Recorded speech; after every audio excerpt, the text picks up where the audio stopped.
পৃথিবী জুড়ে বিলিয়নিয়ার ও অতি ধনীদের সম্পদ নিয়ে আগ্রহ আছে অনেকেরই। আর তাদের সম্পদের হিসাব নিকাশ করার প্রতিষ্ঠান হলো অক্সফাম ইন্টারন্যাশনাল। এই প্রতিষ্ঠানের টেকার্স নট মেকার্স শীর্ষক একটি প্রতিবেদনের তথ্যমতে 2024 সালে বিশ্বব্যাপী তাদের সম্পদ বেড়েছে নজিরবিহীনভাবে। এ নিয়ে বিস্তারিত থাকছে ডেস্ক রিপোর্টে।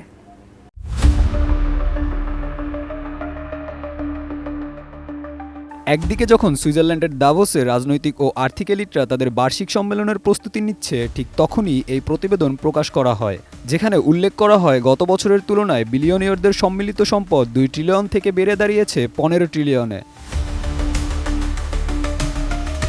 তবে এই প্রতিবেদনটি করা হয় যুক্তরাষ্ট্রের বিজনেস ম্যাগাজিন ফোর্বস ও বিশ্বব্যাংকের বিভিন্ন সূত্রের তথ্যের সমন্বয়ে, যেখানে বলা হয় 2024 সালে বিশ্বজুড়ে বিলিয়নিয়ার হয়েছেন 2769 জন, যা আগের বছরের তুলনায় 204 জন বেশি।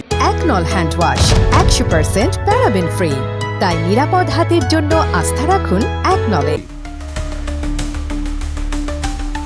যাতে উল্লেখ করা হয় বছরে প্রতি সপ্তাহে 4 জনের মতো নতুন বিলিয়নিয়ার এই তালিকায় নাম লেখাচ্ছে।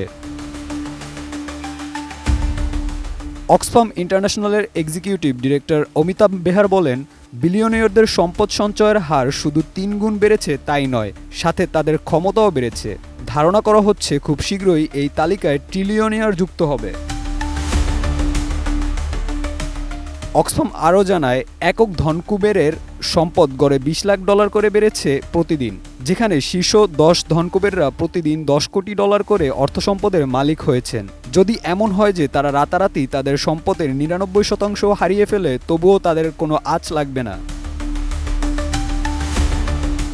যেখানে বেশিরভাগ বিলিয়নিয়ারদের অর্জিত সম্পদের 60% পাওয়া উত্তরাধিকার সূত্রে, বাকিটা ক্রোনিজম, দুর্নীতি বা একচেটিয়া ক্ষমতা থেকে আসে। পুরনো ঔপনিবেশিক আধিপত্যের যে দীর্ঘ ইতিহাস রয়েছে তাও ধনীদের আকৃষ্ট করে।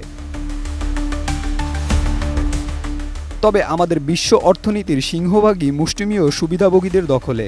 সেখানে এই বৈশ্বিক অ্যাডভোকেসি গ্রুপটি বৈষম্য নিরসন ও নতুন অভিজাততন্ত্রকে ভেঙে ফেলতে ধনীরা যাতে করে কর ফাঁকি না দেয় সে বিষয়ে সরকারগুলোর প্রতি আহ্বান জানিয়েছেন। Desk report, ATN news.